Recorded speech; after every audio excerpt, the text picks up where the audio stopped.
o tuatara.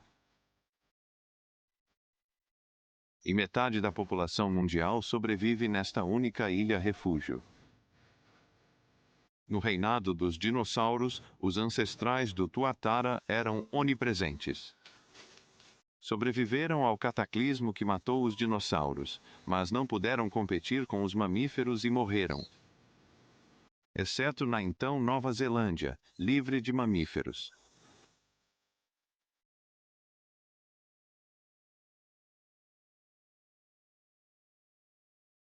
Diferente dos mamíferos, os tuataras vivem a vida em ritmo lento. Dias podem se passar em que mal se movem.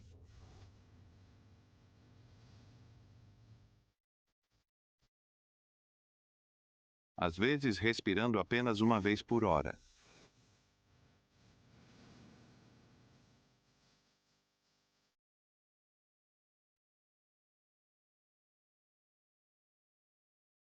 Alimentam-se de uetas, besouros e outros invertebrados. Mas não são bons em capturá-los.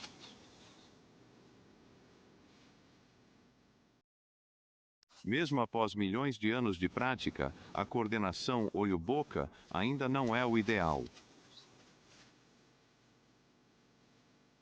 A sobrevivência do mais apto não parece se aplicar aqui.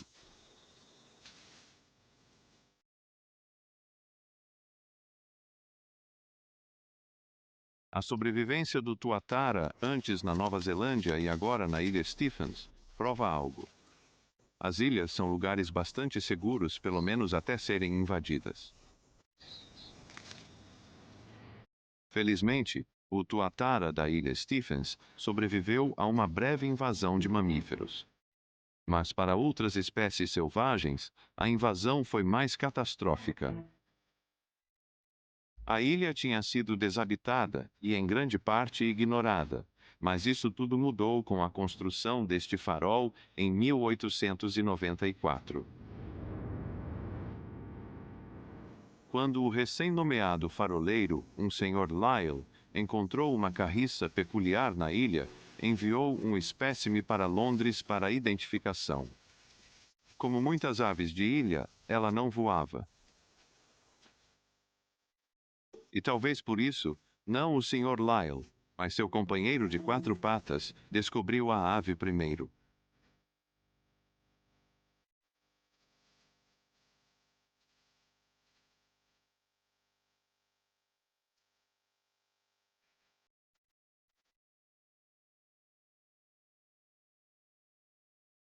Tibbles foi um coletor de espécimes muito eficiente. Tão eficiente que, um ano depois, quando a ave foi declarada uma nova espécie, o Sr. Lyle teve, com pesar, de comunicar à comunidade científica em geral que a espécie estava então extinta. Tibbles não foi o único felino culpado, mas a facilidade de extermínio da carriça da ilha Stephens era alarmante.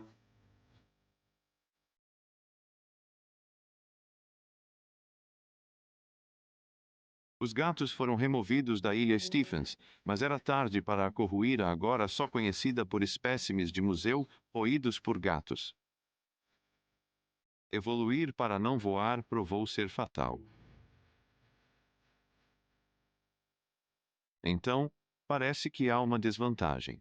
A liberdade da vida na ilha permite que uma espécie baixe a guarda, mas isso pode deixá-la indefesa.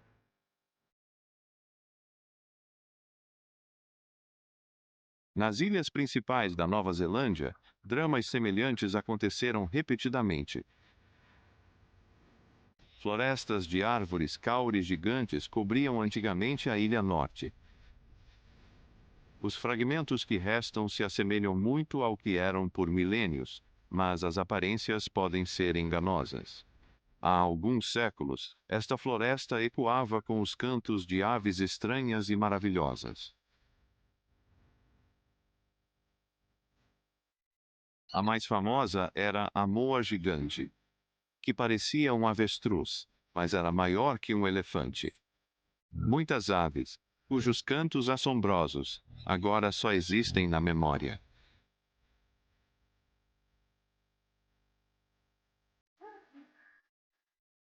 As gravações de aves e cantos recriados que se ouvem agora são de espécies extintas destas florestas da ilha principal.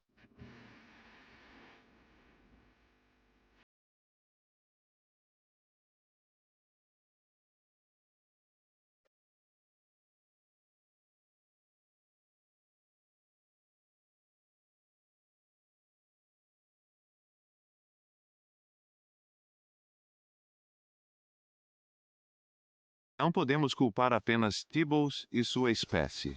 Humanos trouxeram muitos competidores e predadores mamíferos a estas terras.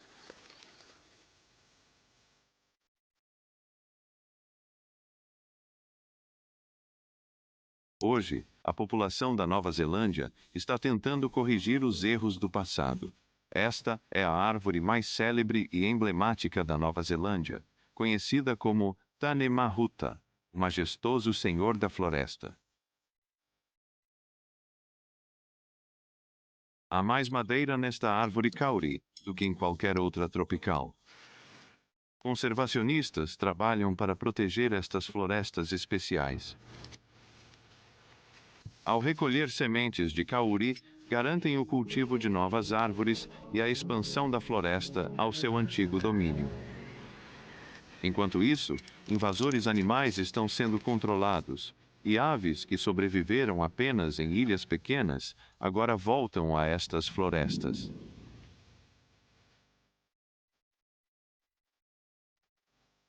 No Havaí, sendo o mais remoto dos arquipélagos, esperar-se-ia que a vida selvagem única tivesse prosperado mais. Nas terras baixas, exuberantes florestas costeiras pulsam vida, mas não de vida indígena. Nenhuma das plantas ou animais que aqui se vê é na verdade nativo.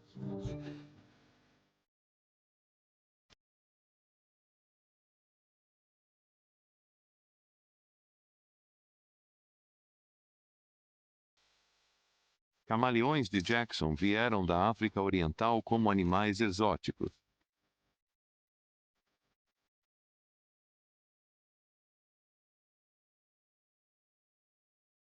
O xamã de rabo branco da Índia e o cardeal do norte da América do Norte foram introduzidos para complementar as aves nativas, enquanto o Leotrix de bico vermelho era uma ave de gaiola da China.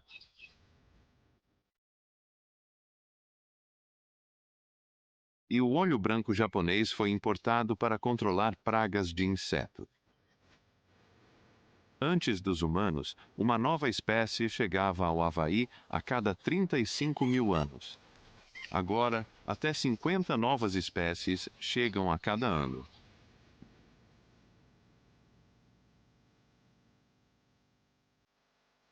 Os invasores estão por toda parte e alguns tiveram um impacto significativo. Para controlar ratos introduzidos, o mangusto indiano foi levado ao Havaí por humanos. Infelizmente, ninguém considerou que os ratos são noturnos, enquanto o mangusto caça de dia. Então, o mangusto faminto voltou sua atenção para dizimar as aves endêmicas da ilha.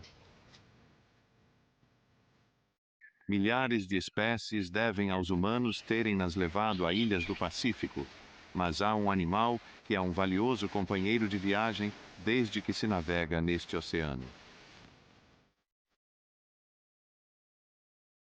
Em todos os lugares para onde as pessoas iam, os porcos também as seguiam. Em Vanuatu, a 1.900 quilômetros ao norte da Nova Zelândia, o povo de Tana se reuniu para um festival. Como um carro de luxo ocidental, aqui porcos são símbolo de riqueza e status.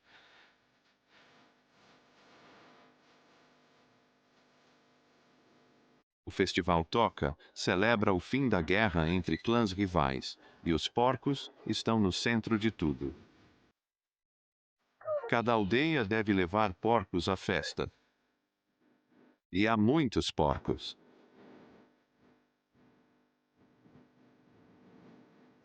Alguns são abatidos para festas, outros doados. Contudo, para levar um porco para casa, a família deve um dia saldar a dívida. Essas dívidas de porcos fortalecem os laços entre as aldeias.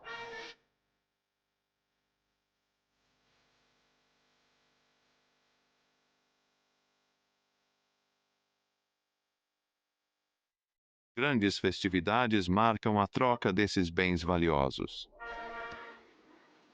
E como o Festival Toca ocorre a cada 3 ou 4 anos, todos se vestem a caráter.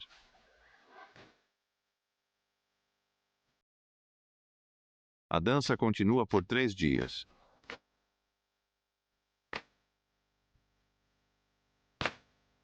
Cada aldeia supera os vizinhos na dança, numa rivalidade amigável.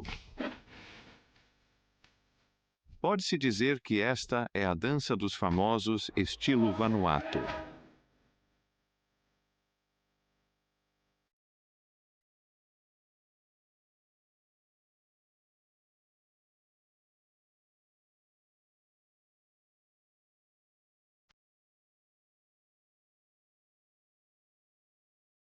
No passado, a rivalidade tribal era muito mais séria. Nesta ilha, poucos animais selvagens havia para caçar. Porcos eram a proteína essencial.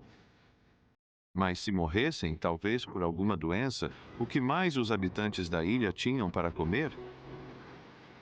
Os bisavós desses dançarinos eram canibais.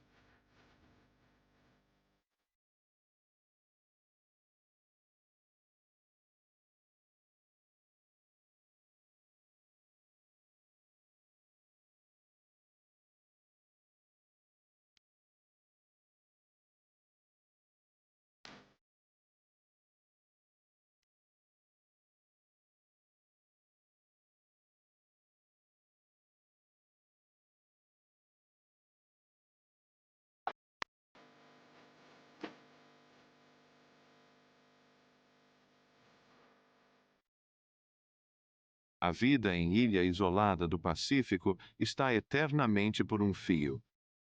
Em nenhum lugar isso é mais evidente do que na ilha mais remota do Pacífico.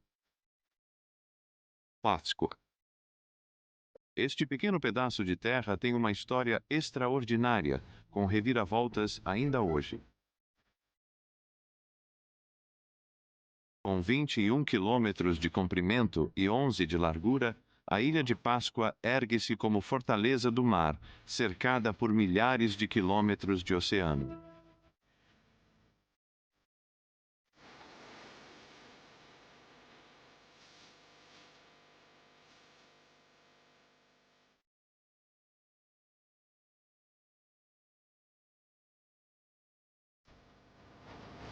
Os primeiros humanos chegaram aqui há menos de 1000 anos.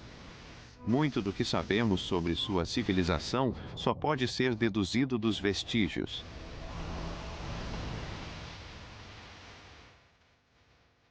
É um lugar estranho e desolado.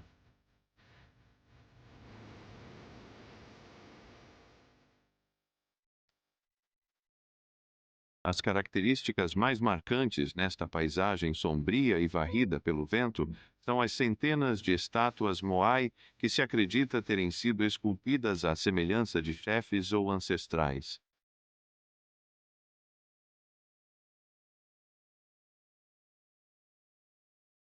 É difícil crer que uma cultura avançada, capaz de esculpir e erguer esses monólitos, surgisse em paisagem tão árida. A verdade é que não. Quando os primeiros colonizadores descobriram a Ilha de Páscoa, era de fato um paraíso.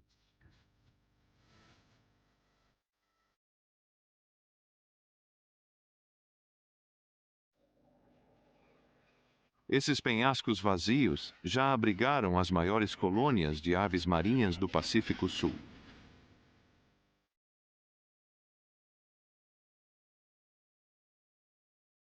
Solos vulcânicos ricos nutriam uma floresta de palmeiras gigantes, lar de espécies únicas, incluindo garças, papagaios, frangos d'água e corujas da Ilha de Páscoa.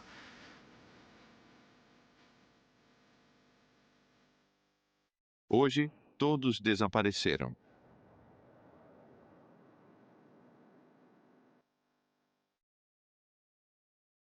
No final, o povo não se saiu muito melhor. A ascensão e o trágico fim dos habitantes da Ilha de Páscoa, os Rapa Nui, é hoje lendária.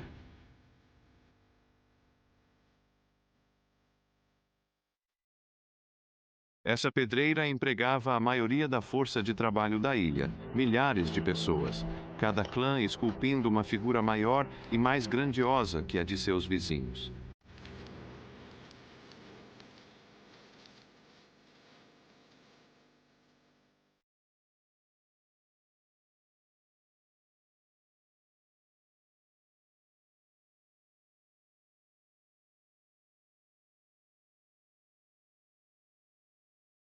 Muita madeira foi necessária para transportar e erguer os moai, e as florestas foram desaparecendo aos poucos.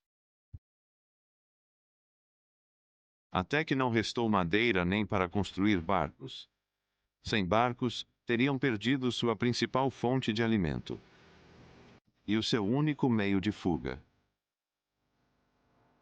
Com a escassez de recursos, a sociedade da Ilha de Páscoa mergulhou em caos e guerra. As estátuas gigantes foram derrubadas, possivelmente em atos de sabotagem entre clãs rivais.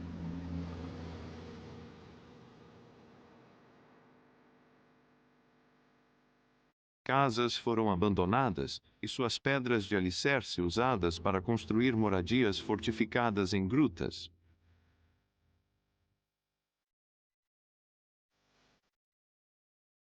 Alguns indícios sugerem que, após comerem tudo, os famintos recorreram ao mais desesperado dos atos, o canibalismo.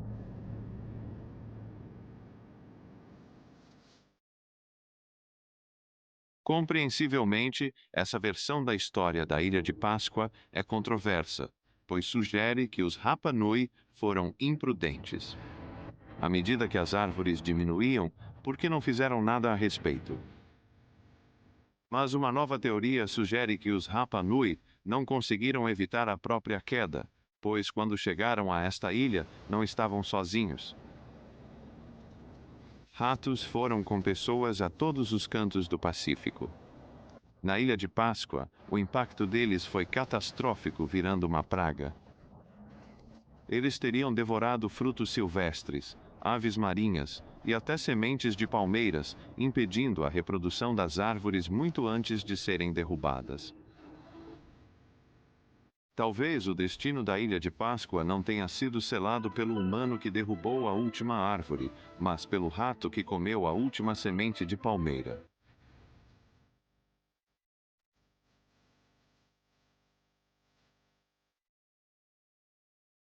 Outras ilhas do Pacífico Sul viram civilizações nascer e cair, mas nenhuma deixou lembranças tão dramáticas de sua passagem quanto as estátuas gigantes dos Rapa Nui. Agora, reerguidas, elas simbolizam quão precária pode ser a vida em uma ilha isolada. Pois esta ilha não foi abandonada. Alguns Rapa Nui sobreviveram e agora estão prosperando novamente, entretendo visitantes de fora. Árvores foram plantadas, mas é tarde para as criaturas singulares que aqui viviam.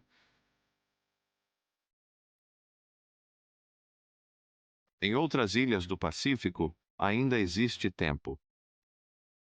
Estão trabalhando para remover as criaturas invasoras e dar espaço, mais uma vez, às maravilhas que fazem do Pacífico Sul um mundo tão singular. Dos Cagos aos Cacapos.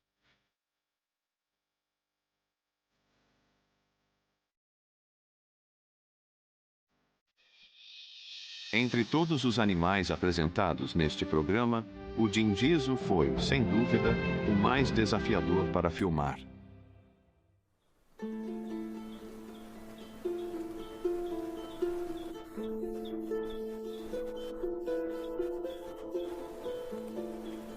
É raríssimo e foi descoberto recentemente pela ciência ocidental, por isso a equipa quis filmá-lo. A busca os levou a uma terra proibida, protegida por uma tribo montanhesa. Ninguém previu a jornada emocional. Voaram para Pogapa, Nova Guiné, aldeia da tribo Moni, guardiões do Dingizo.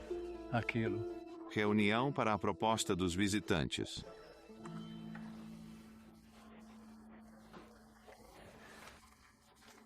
Para os Moni, o Dingizo é um espírito ancestral.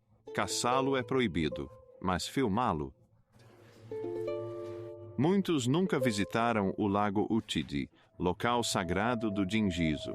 Deixar nossa equipe ir lá foi uma grande decisão. Houve vezes que pensei, eles vão desistir e voltaremos para casa. Mas conseguimos que todos concordassem. Sim, estou feliz que superamos isso. Agora podemos começar. Filemon é o chefe da aldeia e acompanha a equipe. Os Moni agora queriam mesmo ajudar a equipa a achar um Dingizo selvagem. Bom dia. Cada um ia no seu ritmo. A equipe de filmagem teve de ir mais devagar. Fomos deixados para trás pelas senhoras e pelas crianças que estão carregando o gerador, as câmeras, nossas barracas e todo o resto que trouxemos.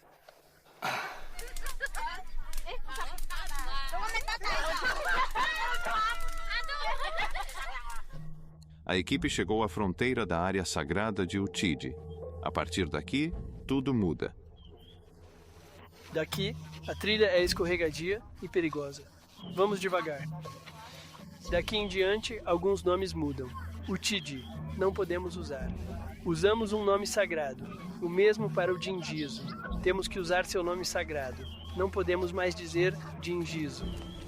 A equipe continuou a escalar agora acima de 3.000 metros de altitude. É uma loucura. A paisagem mudou totalmente.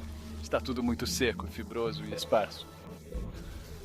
E acho que este é o habitat do animal, entre árvores bem mais baixas. Finalmente, chegam ao Lago Sagrado. Precisam lembrar das regras. Este é o Lago Eximoga, o nome utilizado por eles dentro da área sagrada. E este é um ponto central de onde é uma boa área para procurar o Menimo Moga, o outro nome do canguru arborícola que procuramos. Todos emocionados de estar aqui. Até Filemon se emociona.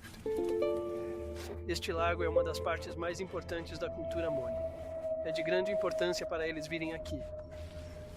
Vejam só.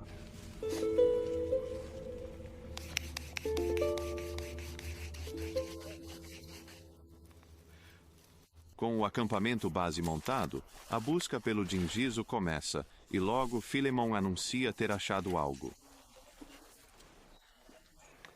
Há sinais frescos no chão de que um Dingizo esteve aqui. Sim, ele diz que a criatura era grande, ocupando um espaço deste tamanho. Enfia o nariz, procurando vermes. Então ele enfia o nariz e com as garras afasta a terra. Mas o Dingizo deveria comer folhas, não vermes. Talvez sejam as marcas de uma equidna. A descrição de Filemon tranquiliza a equipe. Ele não errou. Equidnas não sobem em árvores, o que mostra o pouco que se sabe do Dingizo. É muito emocionante ver um sinal de que este animal realmente existe, porque estava parecendo um mito, especialmente nas últimas semanas, em que custou tanto chegar aqui e as chances de filmá-lo pareciam tão pequenas, mas parece que agora temos uma chance, o que é ótimo.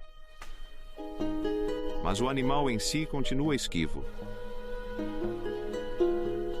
Já se passou uma semana e os batedores ampliaram a busca em direções diferentes.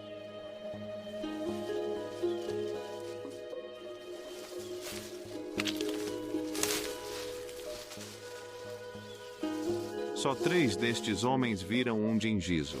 A chance de melhorar isso parece pequena. Filemon, o chefe da aldeia, cruzou o vale. A equipe está pronta para o seguir, se ele der boas notícias. Na manhã seguinte, o carteiro chega. É uma carta de Philemon. Mas não as notícias desejadas. Ele só pede mantimentos. A equipe já perdeu a esperança. Noite alta, chefe Philemon volta ao acampamento com chocante surpresa.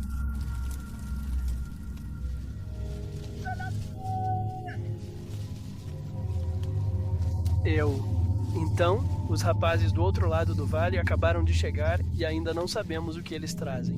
Vieram para o acampamento. A equipa teme o pior. É Philemon e Derek. Ele parece carregar um animal vivo. Isso nunca foi parte do plano. Durante a viagem, a equipe deixou claro que só queria filmar um dingizo na natureza.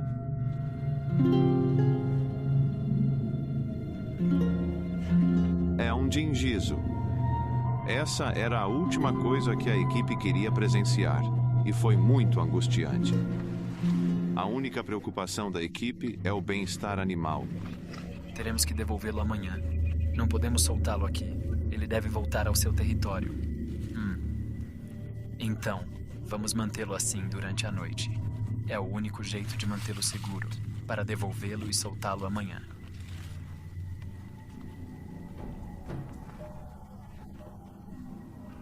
Para Philemon, o dingizo é sagrado. Então, ele faz um ritual pela sua captura.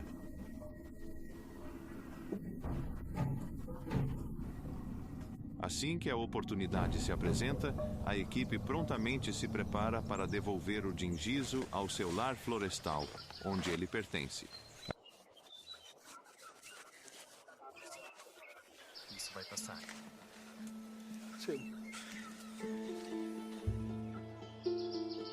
O dingizo é tão reverenciado na cultura Moni que Philemon quis partilhá-lo. Por estranho que pareça, trazê-lo à equipe foi seu grande respeito pelo animal. A filmagem agora depende do dingizo após ser solto. Finalmente estamos onde foi encontrado. Acho que é literalmente uma árvore, uma dessas bem aqui. E vamos soltá-lo na selva e ver o que acontece. Para alívio da equipe, o dingizo não parece estressado nem ferido. Aí, Sobe na árvore, agindo como se nada tivesse acontecido. ok. Ele começou a comer um pouco, o que é um ótimo sinal. Depois de todo este esforço, da caminhada e de todos os problemas, é muito bom simplesmente vê-lo mastigando um pouco de comida e cochilando, bem mais feliz. Lá está ele onde deveria, numa árvore. Dingizo. Foi uma jornada emocional para a equipe. Finalmente, imagens íntimas do indescritível e quase mítico dingizo de volta ao seu lar, em um lugar que é verdadeiramente um mundo à parte. Oh, meu.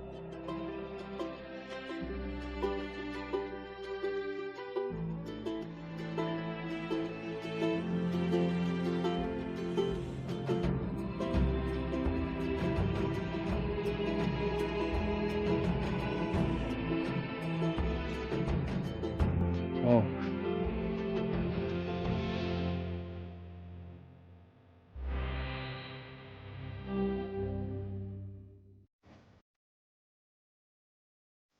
Remotas e isoladas, as ilhas do Pacífico Sul possuem uma vida e características únicas inteiramente suas.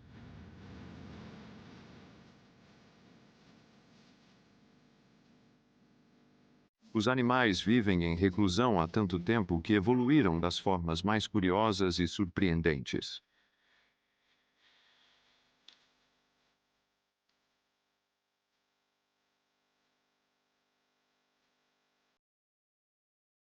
Porém, viver na ilha tem um preço. Recentemente, algumas mudanças dramáticas têm varrido essas ilhas estranhas.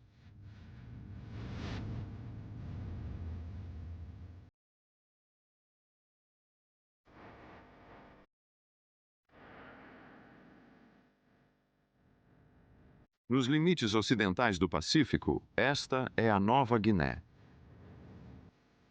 a maior ilha tropical do mundo.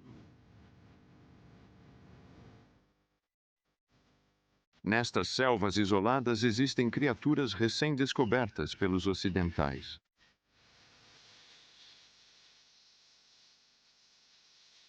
E também montanhas que eles nunca sequer visitaram.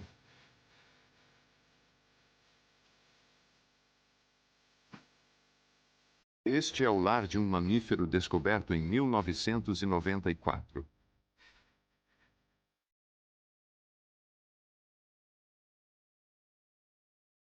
Até os habitantes locais raramente o veem, e ele nunca havia sido filmado até agora.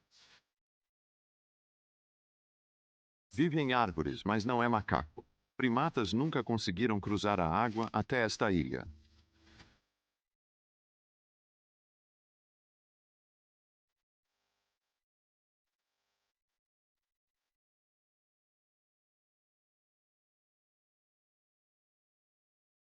É um vislumbre raro de uma anomalia quase desconhecida. O dinguizo.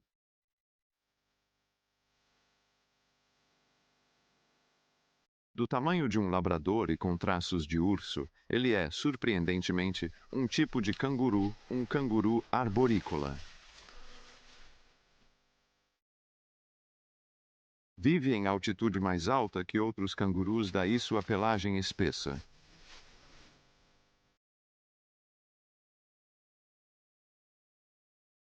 Cangurus geralmente comem grama, mas aqui na Nova Guiné eles subiram nas árvores, onde a vegetação é mais abundante.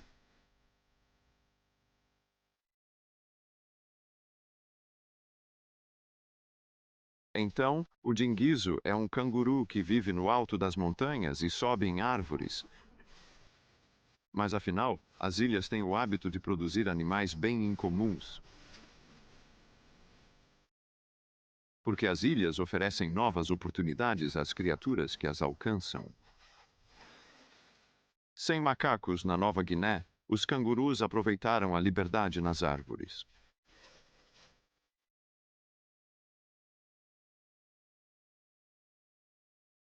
A Nova Guiné é uma vasta ilha situada perto da massa continental da Austrália. Ao irmos para ilhas menores e mais distantes, a vida selvagem se torna ainda mais incomum. A pouco conhecida ilha da Nova Caledônia é um pequeno fragmento da Austrália que se soltou há mais de 60 milhões de anos.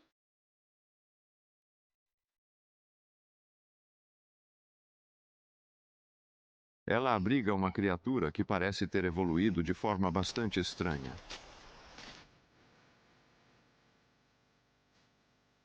Tem asas, mas não consegue voar.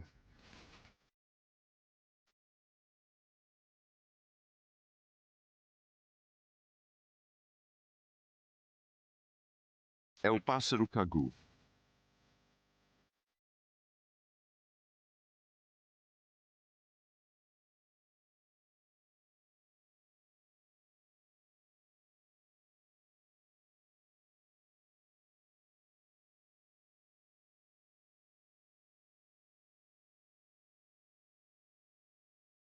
Famílias de cagus permanecem juntas com os jovens dos anos anteriores, ajudando a demarcar o território.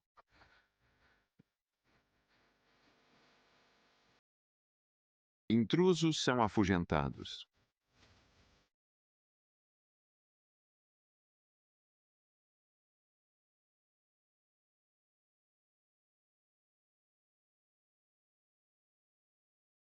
É a época de acasalamento quando os machos reacendem a chama com suas parceiras.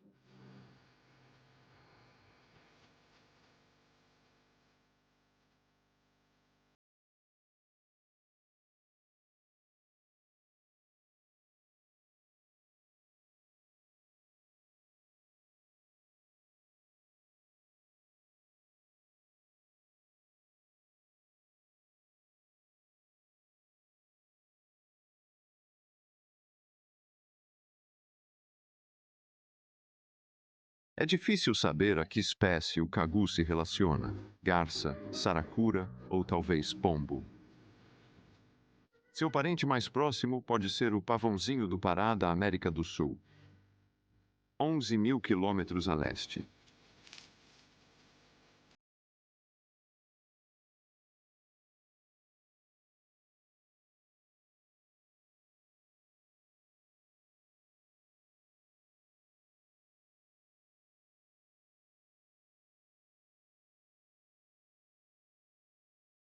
Ela pode não parecer muito impressionada, mas os cagus sempre mantêm os seus pés bem firmemente plantados no chão.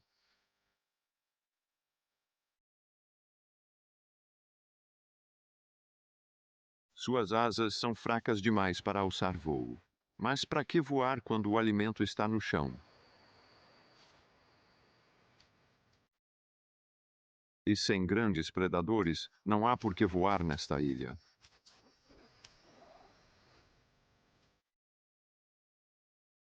Mas esta vida tem suas preocupações. Um filhote recém-nascido esconde-se entre as folhas.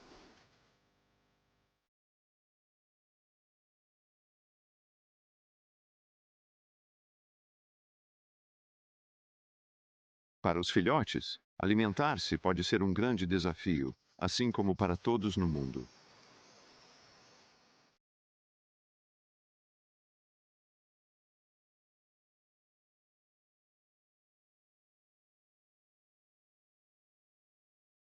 Talvez minhocas não sejam atraentes. A camuflagem do filhote o oculta de predadores, como o corvo da Nova Caledônia.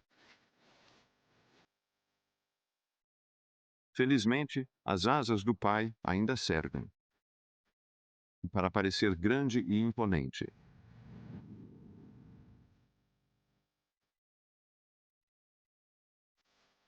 O cagu pode ser peculiar, mas com poucos predadores nas ilhas isoladas do Pacífico, aves que não voam são mais comuns aqui do que em qualquer outro lugar na Terra.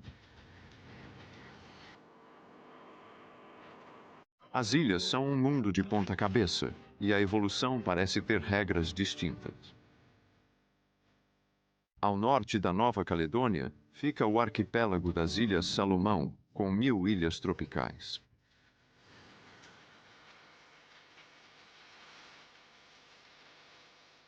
Para os poucos animais que aqui chegaram, estes eram admiráveis mundos novos, cheios de possibilidades. E para aproveitar ao máximo alguns, adotaram um modo de vida novo. Entre os colonos bem-sucedidos estavam os lagartos escamados répteis, que geralmente são pequenos e de pernas curtas. Há grande variedade na Salomão, mas nestas florestas é diferente de qualquer outro lagarto escamado no planeta.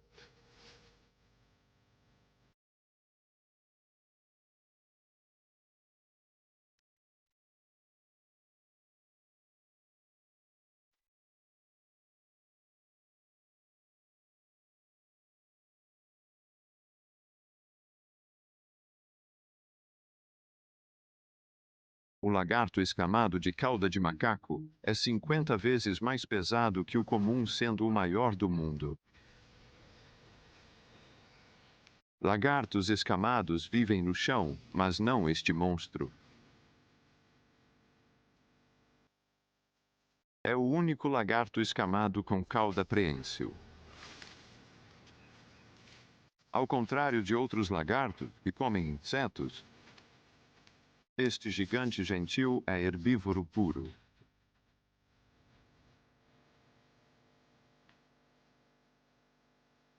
Como na Nova Guiné, sem macacos nas ilhas, este lagarto preencheu a lacuna e se adaptou. Ele forma laços sociais com outros lagartos escamados. Característica rara entre répteis de qualquer tipo. Este lagarto é peculiar, mas é por isso que ele prospera aqui. Para um comedor de folhas, estas ilhas são um paraíso. Para outros, a vida pode ser mais difícil. Os insulares só prosperam aproveitando ao máximo o que os cerca. Até as aranhas têm sua utilidade.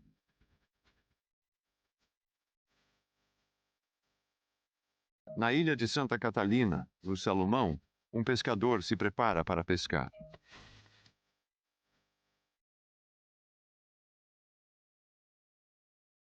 Ele procura uma teia de aranha específica, uma que seja forte e tecida de forma complexa.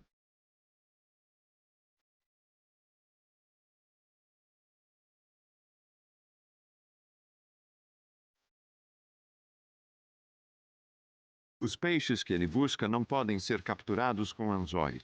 Suas bocas são muito estreitas, então ele tem que ser engenhoso.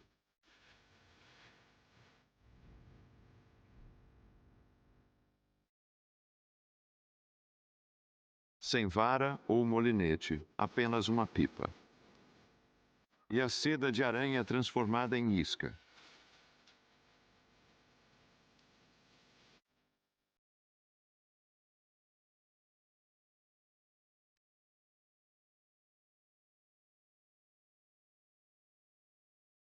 A isca de seda de aranha pende da pipa, flutuando sobre a água como se fosse um inseto.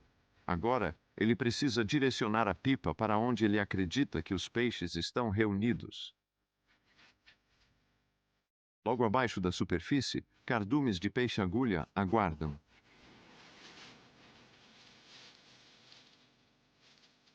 Ele fica de olho na pipa. Se ela cair, um peixe foi fisgado. Não é preciso anzol. Os dentes afiados e as escamas ásperas do peixe-agulha se enroscam na seda de aranha.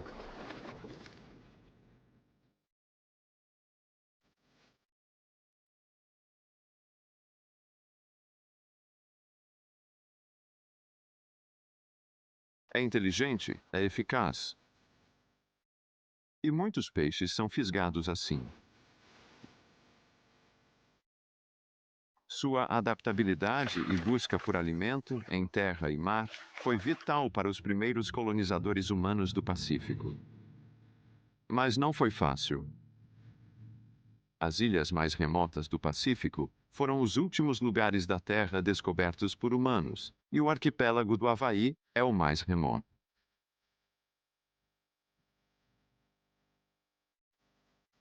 É tão difícil chegar a estas ilhas que, antes dos humanos, apenas uma nova espécie de planta ou animal surgia a cada 35 mil anos. Para os poucos sortudos que chegaram, esta era a terra de leite e mel.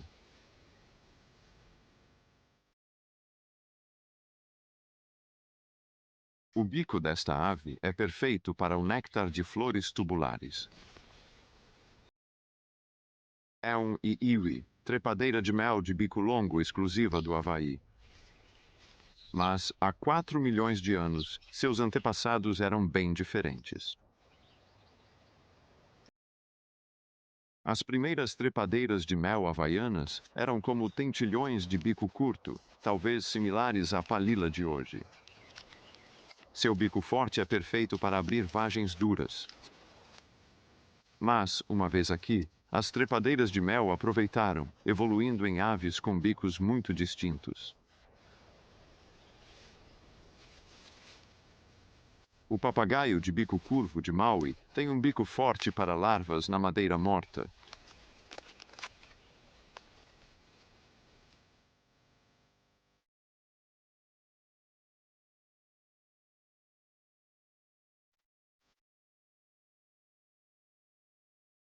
E há também o Aquia palau, com um dos bicos mais notáveis de qualquer ave. Mandíbula inferior, reta e afiada, fura a casca para beber a seiva. Sua mandíbula superior é longa e curva para tirar larvas. É o mais próximo de um canivete suíço que um bico pode ser. Incrivelmente, um tipo de tentilhão evoluiu para 58 espécies distintas, pois aves como beija-flores e pica-paus nunca chegaram a estas ilhas.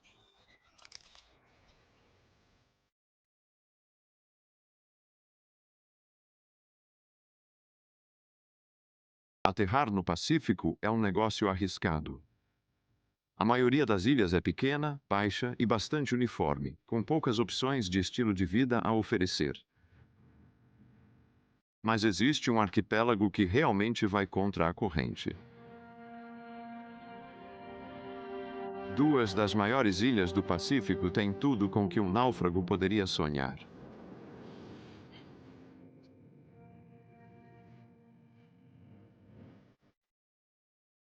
Aqui vive uma diversidade de criaturas insulares únicas, maior do que em quase qualquer outro lugar no Pacífico Sul.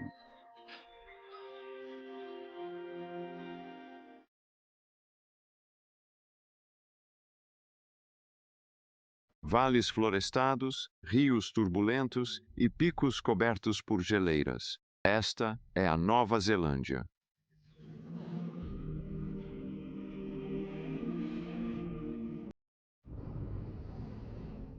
Com 1.600 quilômetros e montanhas a 2.400 metros acima do mar, a Nova Zelândia ofereceu muitas possibilidades às criaturas que aqui chegaram.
Nestas ilhas, no fim do mundo, vivem alguns animais únicos. Papagaios alpinos, chamados Kea por causa de seus chamados. Vivendo mais alto que quaisquer outros papagaios, estas são possivelmente as aves mais brincalhonas do mundo.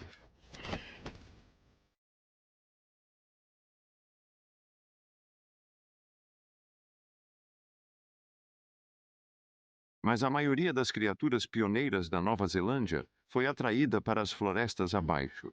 E aqui também, dada a estranha natureza da vida nas ilhas do Pacífico, vale a pena esperar o inesperado.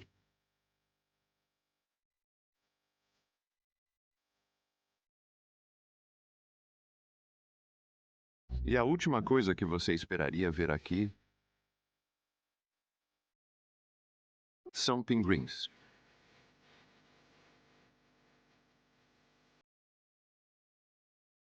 Estes são os pinguins de crista de Fiordland, nomeados por seu canto no sul da Nova Zelândia e seu penteado.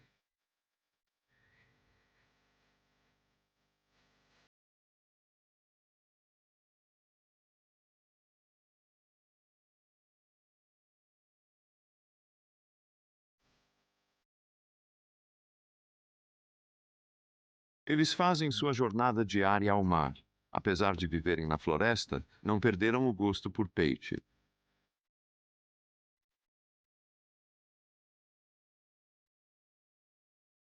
Por que essas florestas atraem pinguins? Como não há grandes predadores aqui, é um lugar seguro para criar os filhotes.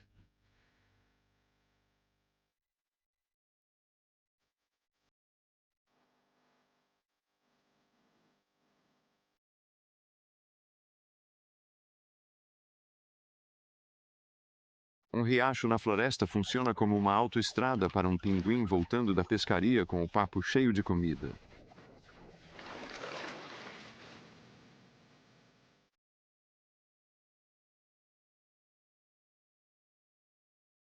Nascem na floresta, nela ficam, enquanto os pais trazem refeições frescas do oceano.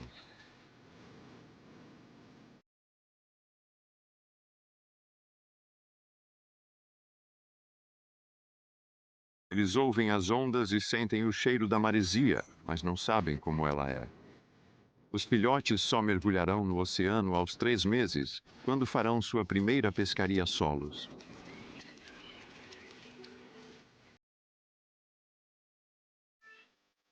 A 2.400 quilômetros do continente, a Nova Zelândia está além do alcance de mamíferos.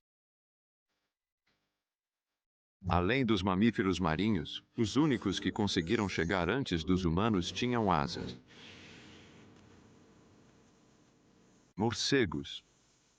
Este é o morcego de cauda curta. Ele se abriga em ocos de árvores e se alimenta à noite. Até aí, tudo normal. Mas esses morcegos vivem a vida na ilha há tempo demais para não terem se tornado um pouco diferentes. Não são os únicos. Os huetas são parentes primitivos dos gafanhotos, mas não sabem voar. Vendo a chance, os morcegos atacaram. Afinal, por que desperdiçar energia caçando insetos no céu, quando há um banquete no chão da floresta? Os rastejantes da Nova Zelândia estão à mercê desses morcegos.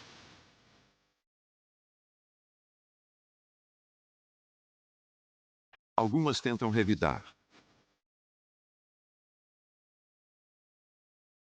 mas não são páreo para esses predadores.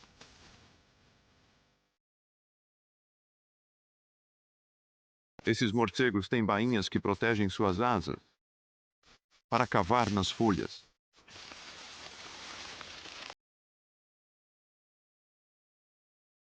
Nem vermes estão seguros.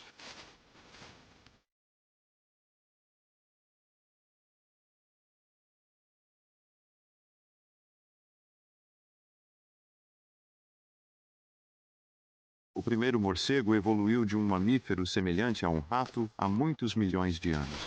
Aqui na Nova Zelândia, parece que a evolução andou para trás. E se morcegos neozelandeses viraram ratos? O que aconteceu às aves? Nessas florestas, vive uma ave que é tão pouco parecida com uma ave quanto uma ave pode ser.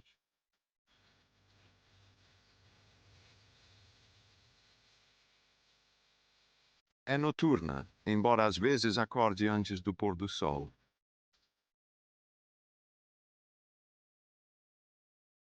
Tem bigodes para poder orientar-se no escuro.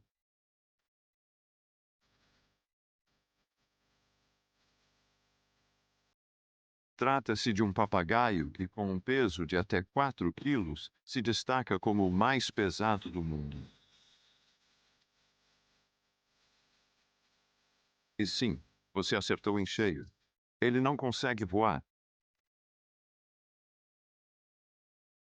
Conheça o kakapo.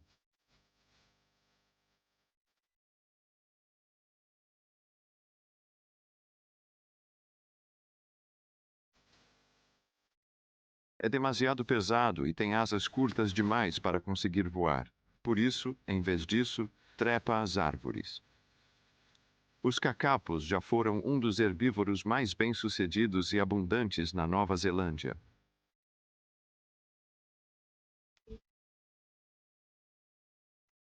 Herbívoros da Nova Zelândia, o equivalente ao coelho.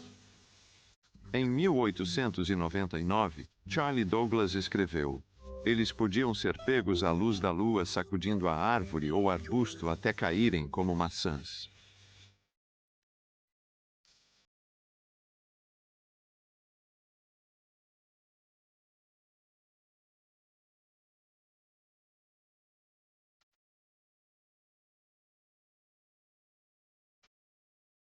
Sua comida favorita está lá no alto, as pequenas sementes da árvore rimo. Esse fruto impulsiona a reprodução do kakapo, que só acasala em safras recorde da árvore, ou seja, a cada 4 anos. O kakapo se reproduz mais lentamente que qualquer outra ave, mas também vive mais. Às vezes, mais de 100 anos.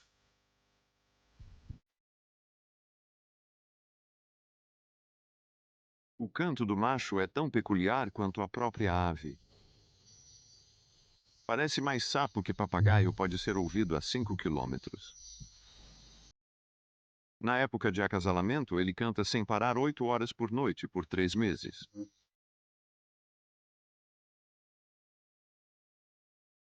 Mas a fêmea só responderá se houver sementes de rimo em abundância. Embora essas aves se aninhem como coelhos, não se reproduzem como eles, e sua população diminuiu drasticamente. Hoje sobrevivem menos de 100 cacapos.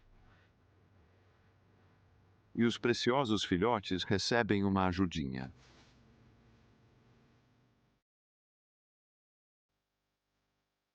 A criação em cativeiro fez o número de cacapos subir de 51 em 1995 para 91 hoje.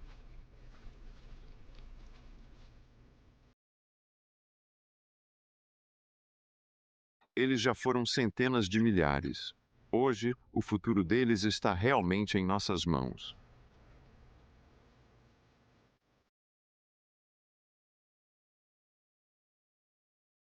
Então, a floresta está vazia? As árvores estão sob ataque, como nunca antes. Uma ameaça espreita na folhagem. Durante o dia, ele dorme. Mas no escuro da noite, um invasor se revela.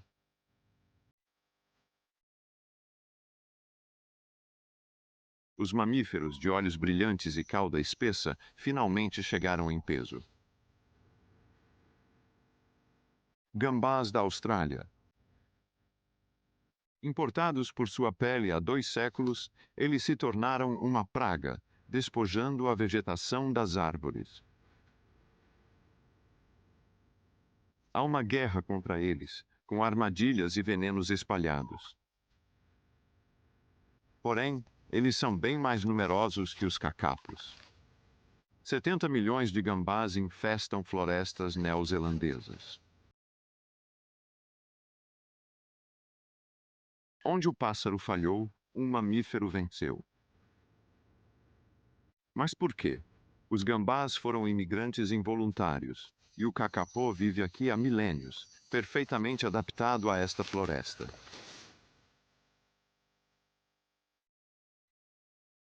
É uma ironia que não é exclusiva do cacapô e do gambá.